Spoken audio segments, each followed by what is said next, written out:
Hello दोस्तों, कैसे हैं आप लोग। मैं हूं अंकित प्रजापति और स्वागत करता हूं आपके अपने यूट्यूब चैनल अंकित प्रजापति स्टडी सेंटर। तो दोस्तों, आज हम लोग पढ़ने वाले हैं प्रश्नावली 1.2 के क्वेश्चंस लगाएंगे। ठीक है, तो वास्तविक संख्या हम लोगों ने पहली चैप्टर खत्म कर ली थी और आज पढ़ना है हम लोगों को वो प्रश्नावली 1.2। लेकिन प्रश्नावली 1.2 पढ़ने से पहले कुछ थ्योरीज के बारे में जानना जरूरी है, तभी हम लोग आगे सवाल को लगा सकते हैं। तो उस सीरीज में हम लोग सबसे पहले सीखेंगे कि अभाज्य संख्या क्या होता है। ठीक है, पहले हम लोग सीखेंगे कि अभाज्य संख्या क्या होता है। अभाज्य संख्या, चलिए सीखते हैं सबसे पहले कि अभाज्य संख्या क्या होता है। तो भाई साहब, अभाज्य संख्या ध्यान से सुनिएगा क्या होता है।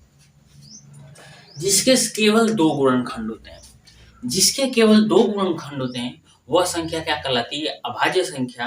वो दो गुणनखंड कौन कौन से होते हैं, वो तो एक स्वयं होता है और एक होता है।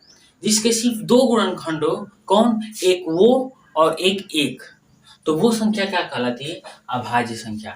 अभाज्य संख्या किसे कहते हैं, जिसके दो गुणनखंड हो, जिसके दो गुणनखंड हो, दो गुणनखंड हो। कौन कौन, एक एक एक और एक स्वयं, यानी एक स्वयं वो संख्या होगी और एक एक होगा, तो वो संख्या कहलाएगी अभाज्य संख्या। जैसे एक एग्जाम्पल के तौर पर अगर आप ले लें, जैसे 3 ले लीजिए, तो 3 का अभाज्य गुणनखंड क्या होगा, तो आप कहेंगे 3 का अभाज्य गुणनखंड होगा 1 गुणे 3। जैसे आप 5 ले लीजिए, तो 5 का अभाज्य गुणनखंड होगा 1 गुणे 5।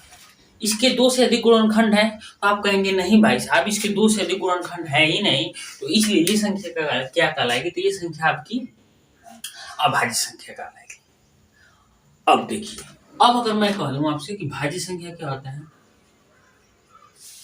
भाज्य संख्या क्या होता है, तो ध्यान से सुनिएगा। भाज्य संख्या क्या होता है, जिसके दो से अधिक गुणनखंड हो वो संख्या क्या कहलाती है, भाज्य संख्या कहलाती है। जिसके दो से अधिक गुणनखंड हो, दो से अधिक गुणनखंड हो, जिसके दो से अधिक गुणनखंड हो वो संख्या क्या कहलाती है, भाज्य संख्या। जैसे अगर एग्जाम्पल के तौर पर आप ले लें, तो मैं कह दूं आपको कि 12 का अगर आप अभाज्य गुणनखंड करेंगे तो कैसे करेंगे, ध्यान से देखें। ये 12 है, 12 को कटाइए, पहले 2 से कटाइए, 2 6 के 12, फिर 2 से कटाइए, 2 3 6, 3 से कटाइए, 3 एकम 3, यानी 12 तो एक पहले ही 1 से कट चुका होगा, उसके बाद 2 से भी कट जाएगा, उसके बाद फिर 2 से कट जाएगा, उसके बाद फिर 3 से कट जाएगा। यानी इसके 2 से अधिक गुणनखंड है ना, तो जिस संख्या के 2 से अधिक गुणनखंड होंगे वह संख्या क्या कहलाएगी, तो वह संख्या आपकी भाज्य संख्या। समझ में आया, यानी जिस संख्या के 2 से अधिक गुणनखंड हो वो संख्या भाज्य संख्या कहलाएगी, और जिस संख्या के सिर्फ 2 गुणनखंड हो वो कौन कौन, एक तो एक और एक वह संख्या स्वयं, तो वह संख्या कहलाएगी आपकी अभाज्य संख्या। समझ में आ गया। अब चलिए, भाज्य संख्या और अभाज्य संख्या हमने आपको बता दिया, और अब देखेंगे हम लोग कि भाज्य संख्या और अभाज्य संख्या, ठीक है, पढ़ लिए। अब देखेंगे कि अभाज्य गुणनखंड विधि से, क्या अभाज्य गुणनखंड विधि से लॉसा और मौसा हम लोग कैसे ज्ञात करेंगे। ठीक है, चलिए इसको मिटा देते हैं और अब आपको बताते हैं हम कि अभाज्य गुणनखंड विधि से लॉसा और मौसा कैसे ज्ञात करेंगे। ठीक है, अभाज्य गुणनखंड विधि से, अभाज्य गुणनखंड विधि से लॉसा तथा मौसा ज्ञात करना। ये आपने 9 में भी पढ़ा होगा, अभाज्य गुणनखंड विधि 8 में भी पढ़ा होगा, 8 में तो ज्यादा है। तो चलिए, अभाज्य गुणनखंड विधि से हम लोग लॉसा और मौसा ज्ञात करना सीखेंगे। ठीक है, तो सबसे पहले लॉसा और मौसा ज्ञात करना सीखेंगे, तो मैं एग्जांपल के तौर पर आपको दो संख्याएं ले रहा हूं, जैसे 6, ठीक है, और 10। ये दो संख्याएं हैं और इन दो संख्याओं का हम लोग को क्या निकालना है, लॉसा और मौसा। तो कैसे निकालेंगे, ध्यान से सुनिए। ये 6 है ना, तो 6 का पहले अभाज्य गुणनखंड कीजिए। 2 से कटाएंगे 2 3 6, 3 से कटाएंगे 3 एकम 3, तो इसका अभाज्य गुणनखंड कितना होगा? 1 से तो कटेगा ही कटेगा, और फिर 2 से भी कटेगा, और फिर 3 से भी कटेगा। अब चलिए 10 का अभाज्य गुणनखंड निकालते हैं इधर साइड में। ये मैं आपको सिखाने के लिए बता रहा हूँ कैसे निकालेंगे अभाज्य गुणनखंड, तो मैं तो इसी तरह यहाँ पर लिख दे रहा, लेकिन मुझे लिखने से क्या होगा कि जब तक आपको समझ में नहीं आएगा। तो 10 का अभाज्य गुणनखंड कैसे निकालेंगे? 2 से भाग दीजिए, 5 बार में 5 से 5 कम 5, यानी कितना होगा? 1 गुणे 2 गुणे 5। अब चलिए लॉसा निकालेंगे। सबसे पहला काम क्या होगा? हम लोगों का मौसा निकालने का। क्या? मौसा। मौसों को क्या कहते हैं? HCF। ठीक है, मौसों को क्या कहते हैं? तो मौसों को कहते हैं HCF। अब HCF कैसे निकालेंगे? तो भाई सब ये बात ध्यान रखिएगा कि दोनों गुणनखंडों में क्या, दोनों गुणनखंडों में जितनी चीज कॉमन होंगी वही क्या होगा? आपका मौसम। जितनी चीज कॉमन होगी, कॉमन का मतलब कि दोनों में समान हो, वही आपका मौसम होगा। जैसे यहाँ पर देखिए 1 मिल रहा है दोनों में, 2 मिल रहा है दोनों में, 3 दोनों में नहीं है, 5 दोनों में नहीं है, अलग अलग है। तो क्या होगा? जो संख्या मिलेगी वही संख्या आपकी मौसा कहलाएगी। तो मौसा हो गया आपका 1 गुणे ये हो गया 2 बराबर, यानी 1 गुना के 2, तो 2 आपका मौसा हो गया। समझ में आया? अब चलिए अगर आपको लॉसा ज्ञात करना है, यानी LCM, तब आप कैसे ज्ञात करेंगे? तब देखिए, आप तो जो संख्या मिल रही है उसे लिखेंगे पहले। जो संख्या दोनों में कॉमन मिल रही है उसे तो लिखेंगे ही, और जो संख्या दोनों में कॉमन नहीं मिल रही है उसे भी लिखेंगे। तो देखिए पहले में कॉमन क्या? 3 नहीं मिल रहा था, तो 3 को भी लिख दीजिए। दूसरे में कॉमन 5 भी नहीं मिल रहा था, तो 5 को भी लिख दीजिए। अब गुणा करिए सबका। 5 3 15, 15 दूना के 30, 30 एकम 30, यानी लॉसा हो जाएगा आपका 30। यानी आपने मौसा भी ज्ञात करना सीख लिया और लॉसा भी ज्ञात करना सीख लिया। तो इस विधि से आप लॉसा और मौसा दोनों आसान तरीके से ज्ञात कर सकते हैं। तो चलिए अब सीधे ले चलेंगे आपको प्रश्नावली की तरफ, लेकिन इससे पहले मैं आपको एक और छोटी सी बात बताना चाहता हूँ। आप यहाँ पर एक फार्मूला लिख लीजिएगा, वो होता है कि पहली संख्या गुणे दूसरी संख्या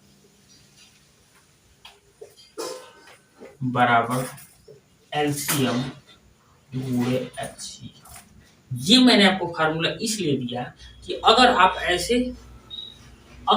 ऐसे लॉसा और मौसा निकालते हैं, आपको लगता है कि नहीं मेरा आंसर गलत है, आपको अगर संदेह हो कि नहीं मेरा आंसर गलत है, तो आप कैसे चेक करेंगे वो बताते हैं। देखिए मैंने फार्मूला लिखा कि पहली संख्या गुणे दूसरी संख्या, एक संख्या 6 थी, एक संख्या 10 थी, तो आप लिख लीजिए 6 गुणे 10, ठीक है, बराबर एलसीएम आपने निकाला कितना? 30, तो ये हो गया 30 गुणे एचसीएफ कितना निकाला आपने? 2, तो ये हो गया 2। अब गुणा कीजिए, 6 दहा में 60 बराबर ये कितना हो जाएगा? 6 दहा में 60, यानी ये आपने प्रूफ कर दिया कि दोनों इक्वल टू 60 है। तो दोनों बराबर क्या है? बराबर के इस साइड भी 60 है, बराबर के उस साइड भी 60 है, तो इससे आप प्रूफ कर सकते हैं कि आपका जो आंसर निकला है वो सही निकला है। ठीक है, इस फार्मूले को भी आप नोट कर लीजिएगा। चलिए सीधे बोल चलते हैं प्रश्नावली। तो इसे मैं मिटा देता हूं, आप नोट कर लीजिएगा। चलिए तो सीधे चलेंगे हम प्रश्नावली की तरफ और देखेंगे कि प्रश्नावली को हम कैसे सॉल्व करते हैं। ठीक है,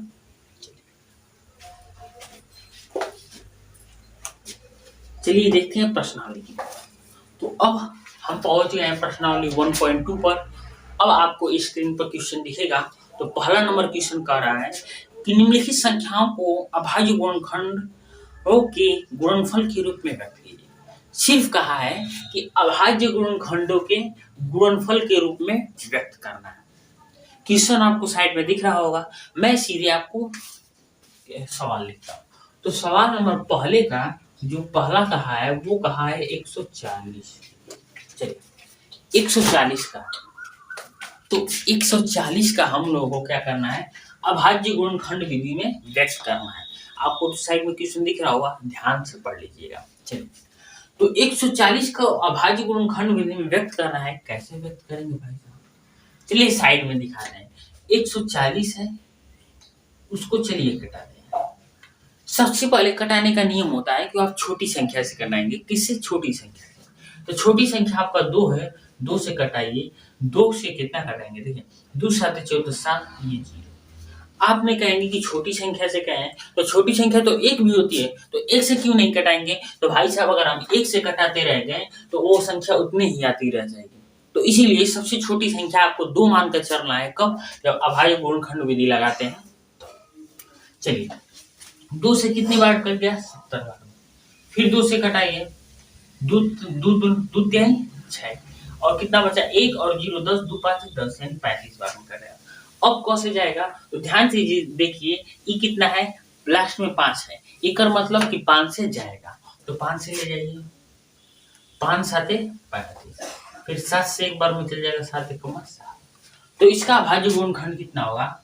2 गुणे 5 गुणे 7। आप चाहें तो आगे 1 भी लिख सकते हैं, कोई फर्क नहीं पड़ने वाला है। अब चलिए इसको आप इस तरह से भी आपका आंसर यहाँ भी हो जाएगा। आप एक स्टेप और बढ़ा सकते हैं, जैसे 1 गुणे 2, 2 कितनी बार आया है? 2 बार। 2 पे घात आप 2 लिख सकते हैं, ठीक है। गुणे 5 गुणे 7, ये भी आपका आंसर हो सकता है। दोनों में से कोई भी आपका आंसर हो सकता है। चलिए हम लोगों ने पहला क्वेश्चन लगा लिया। अब दूसरा क्वेश्चन देखते हैं कि दूसरा क्वेश्चन क्या कहा है। तो दूसरा क्वेश्चन कहा है आपका 156। कितना? 156। चलिए सेकेंड नंबर 156। अब इसको कैसे निकालेंगे? चलिए अब यहाँ पर 156 का अभाज्य गुणनखंड करते हैं। किससे कटाएंगे? 2 से कटाइए। 2 7 14, 2 8 16, कट गया। अब चलिए किससे कटाएंगे? 2 से कटाइए। फिर 2 3 6, 2 9 18। अब देखिए कैसे कटेगा। जी लास्ट में 9 है और ये 3 है, 9 3 कितना होगा? 12। 12 का मतलब कि 3 से कटेगा, तो आप यहाँ किससे कटाइए? 3 से। 3 एकमा 3, 3 से लिखे 9। अब बताइए 13 किससे कटेगा? तो आप कहेंगे कि 13 एक अभाज्य संख्या है। क्या?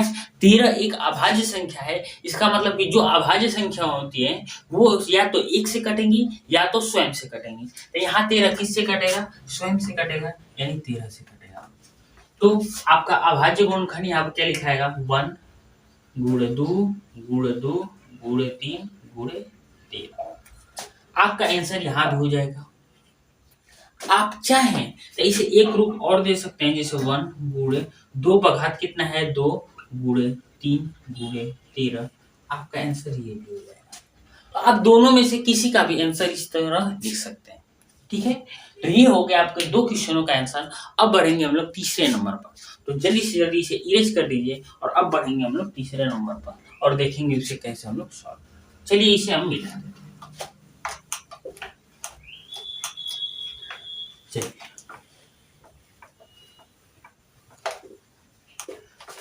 अब चलिए तीसरे नंबर को देखते हैं कैसे सॉल्व करेंगे। तो तीसरा हम लोगों को कहा है कि 3825। कितना? 3825। चलिए तीसरा नंबर कहा है पहले का 3825, इतना ही है ना? हाँ 3825। चलिए इसका अब हम लोग को अभाज्य गुणनखंड करना है। जल्दी से जल्दी बताइए कि इसका आंसर कितना होगा। चलिए हम आपको सबसे पहले निकालना बताते हैं। कितना है? 3825। चलिए निकालते हैं। सबसे पहले आप कहेंगे किससे कटाएंगे? तो आप कहेंगे 2 से। तो मैं कहूंगा कि ये 2 से संख्या नहीं कटेगी। क्यों? क्योंकि लास्ट में देखिए 5 है, तो लास्ट में 5 है, तो अब देखिए या तो आप 3 से कटा सकते हैं, क्योंकि 3 के पहाड़ा में लास्ट में 5 आता है, या तो आप 5 से भी कटा सकते हैं। चलिए तो 3 से देखिए क्या कट रहा है? 2 से तो नहीं कटेगा। 3 से 3 एकमा 3, 3 दूना के देखिए 3 से कटा कर देखिए 3 एकमा 3, 3 दूना के 6, 2 बचा और 2, 3 7 21, 1 बचा और 5, 3 5 15, यानी 3 से कटेगा। फिर 3 से कटा कर देखते हैं क्या कट रहा है। देखिए 3 चौको 12, 3 दूना के 6, 3 5 15। अब फिर 3 से कटा कर देखते हैं क्या 3 से ये कट रहा है। देखिए 3 से कटाइए, 3 एकमा 3, 1 बचा, 3 चौको 12, 5 बचा, यानी 3 से 5 नहीं कटेगा, यानी 3 से नहीं कटेगा। तो अब 5 से कटाइए। 5 बटे 40, 2 अब 5 बचे 25, यानी 85 बार बचा। फिर 5 से कटाइए, 5 एकम्मा 5, 3 बचा और 7, 5 7 35 17।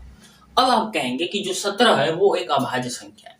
तो अभाज्य संख्या या तो स्वयं से कटती है या तो 1 से कटती है। तो यहाँ 17 स्वयं से कटेगा तो ये हो जाएगा 17 से कटा दीजिए 1, यानी आपका अभाज्य गुणनखंड निकल गया। कितना है? 3 गुणे 3 गुणे 5 गुणे 5 गुणे 17। यहाँ 1 लगा भी सकते हैं, या तो आप यहाँ भी आंसर कर सकते हैं और एक स्टेप बढ़ाना चाहें तो आप यहाँ भी आंसर कर सकते हैं। 3 पर घात कितना? 3 2 बार आया है तो 3 पर घात 2 कर दीजिए गुणे 5। 5 कितनी बार आया है? 2 बार, तो 5 पर घात 2 कर दीजिए गुणे 17। ये भी आपका आंसर हो गया। समझ में आया? कुछ करना नहीं था, बहुत आसानी तरीके से हम लोगों ने इसे निकाल लिया। अब चलिए, अब हम लोग देखते हैं एक और दिया है, वो क्या है? 5005, यानी 4 नंबर दिया है 5005, इसका निकालना है। तो चलिए इसको निकालने के लिए सबसे पहले अब हम लोग इसका भी गुणनखंड करेंगे। 5005 का किससे कटाएंगे? लास्ट में 5 है ना, तो 5 से कटाएंगे। देखिए 5 एकम 5 0 0 5 एकम 5। अब कैसे कटेगा भाई साहब? ये आपका आ गया 1001। तो 1001 आप किससे कटाएंगे? ध्यान से देखिए। तो आप एक बात ध्यान दीजिएगा, 1001 किसका गुणनखंड है? चलिए 5 से 2 से कटेगा? नहीं कटेगा। 3 से कटेगा? नहीं कटेगा। 2 से नहीं कटा तो 4 से भी नहीं कटेगा, 5 से भी नहीं कटा, 6 से भी नहीं कटा, क्योंकि 2 और 3 से नहीं कटा तो 6 से भी नहीं कटेगा। अब 7 से देखते हैं, क्या 7 से संख्या कट रही है? 7 से देखिए, 7 एकम 7, 3 बच गया 0, 7 चौक 28, कितना बचा? 2, 30 में 2 और 1 21, तो 7 के लिए 21, यानी 7 से कट गया। अब चलिए कितना से कटेगा? देखिए फिर 7 से कटेगा, 7 दूना का 14, यानी 3 बच गया, नहीं कटेगा।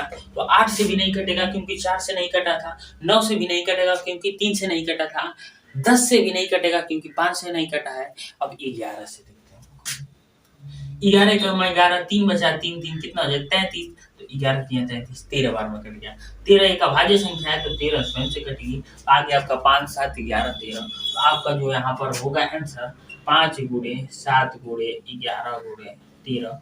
कोई भी संख्या एक दूसरे को दोहराई नहीं है, तो आपका आंसर यही हो जाएगा।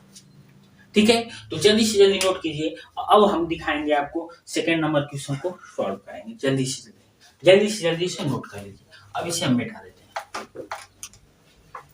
4 नंबर क्वेश्चन हो गया। अब 5वां नंबर क्वेश्चन देखेंगे, क्या करेंगे 5वां नंबर क्वेश्चन। ठीक है, 5वां नंबर क्वेश्चन दिया है आपका 74 29। 74 29, तो चलिए 74 29, 74 29 है। अब ये संख्या किससे कटेगी? ध्यान से सुनिएगा। लास्ट में 2 या 4 या 2 से कटने वाली संख्या लास्ट में नहीं है, इसका मतलब कि ये 2 से नहीं कटेगा। 2 से क्या होगा? नहीं कटेगा। जब 2 से नहीं कटेगा तो 4 से भी नहीं कटेगा, 6 से भी नहीं कटेगा, ठीक है, 8 से भी नहीं कटेगा, 10 से भी नहीं कटेगा, 12 से भी नहीं कटेगा, और 14 से भी नहीं कटेगा, और 16 से भी नहीं कटेगा। ठीक है, चलिए जब 2 से नहीं कटा तो इतनी संख्याएं से ये नहीं कटेगा। अब 3 से देखिए, तो 3 से देखिए, 3 के कटाने का नियम क्या होता है कि सभी संख्याओं को जोड़ दो और 3 से भाग देकर देखो, अगर वो संख्या कट जाएगी तो समझ जाना कि 3 से वो संख्या कट जाएगी। जोड़ो तो 9 2 11, 11 4 15, 15 7 22। 22 क्या आपको 3 से कटता है? तो आप कहेंगे नहीं, 22 के पहाड़े में 3 के पहाड़े में 22 नहीं आता है, तो इसका मतलब ये संख्या 3 से नहीं कटेगी। तो भाई साहब जब ये संख्या 3 से नहीं कटेगी, तो 3 से नहीं कटेगी तो क्या ये संख्या 6 से कटेगी? नहीं कटेगी। क्या संख्या 9 से कटेगी? नहीं कटेगी।